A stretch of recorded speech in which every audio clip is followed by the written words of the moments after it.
Welcome to Rediscovering Wisdom podcast, where we talk about human nature, happiness, and the hidden costs of civilization. Sharing bold insights with author Chet Shupe on why true contentment begins when we listen to our instincts. Hello, my name is Chet Shupe. I've written a book, How the Rational Mind Repressed the Emotional Mind into Submission once we got the spoken word. I want to talk to you about something that happened thousands of years ago, something that unknowingly changed everything for us humans, and from which I believe an awakening is now beginning. There was a moment in human prehistory, quite unnoticed and entirely innocent, when everything changed. It happened after humans developed language. For the first time in the multi-million-year history of social primates, people could use words to create social order. Initially, through spoken agreements, which led to tribal cultures, and later, with the advent of the written word, through signed agreements. This led to civilization. Though the practice of social contracting, specifically the contract of marriage, men claimed women as personal property. No other social primate had ever done such a thing. Without language, it would have been impossible. And yet, at the time, it probably felt like progress. It certainly would have felt orderly and proper, men finally assuming responsibility for the children they had begotten.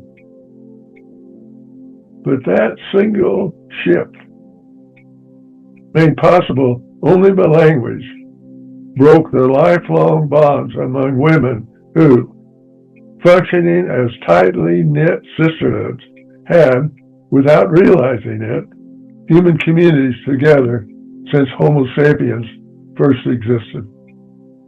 And once sisterhoods were dismantled, something essential was lost. We lost access to the emotional wisdom that once made our species self-sustaining. We were forced to ignore our feelings. The natural guidance system evolution had built into us.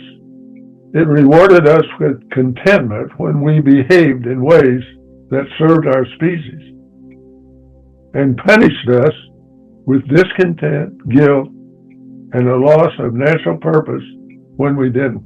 As law-abiding citizens, we are unknowingly subject to that punishment today. From that moment on, we were no longer guided by the feelings that had shaped relationships among social primates for millions of years. We were guided instead by ideals, prescribed obligations, and imagined futures, things only language can create. And ever since, we have lived in a state of spiritual estrangement, cut off from the sense of belonging that only the emotional, thus spiritual home nature prepared for us can provide. This is not a story of blame. Quite the opposite. It's a story of innocence. No one meant to break anything. Good intentions can mislead us when we have no understanding of what is being lost. How could they possibly know? It had never occurred before. But the consequences were profound. And recognizing them, finally seeing what happened, is the beginning of awakening. Because once you see it, something inside you relaxes. you realize that the struggle you feel is not personal failure. It is not weakness. It is not confusion. It is a natural result of living in a world built on contract rather than belonging. And that realization is a relief.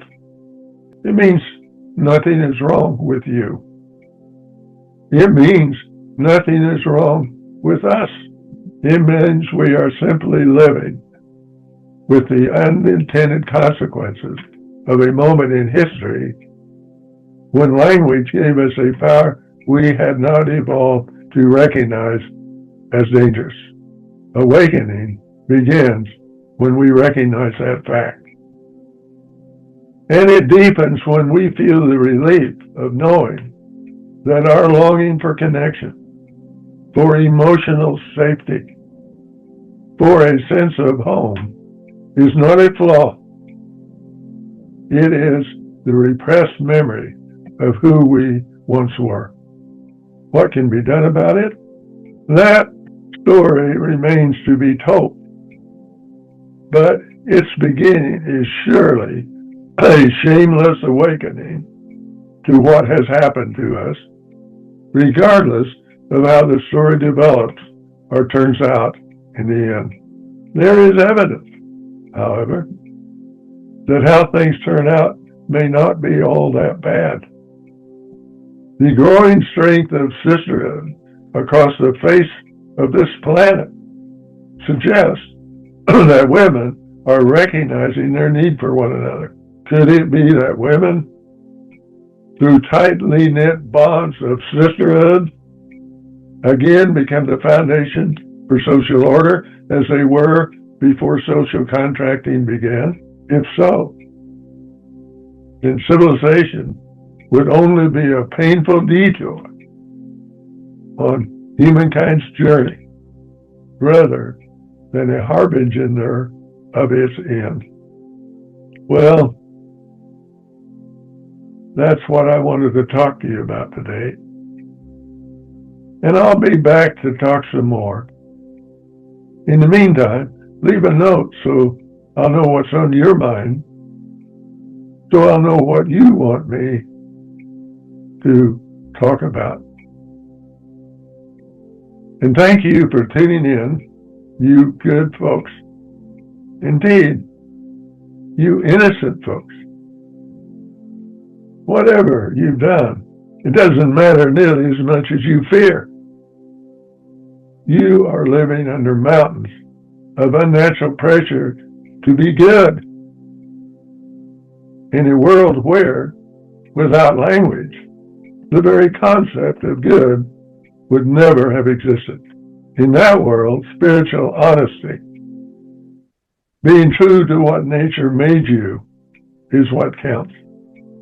So, farewell, my good folks, and may nature bless us all. Thank you.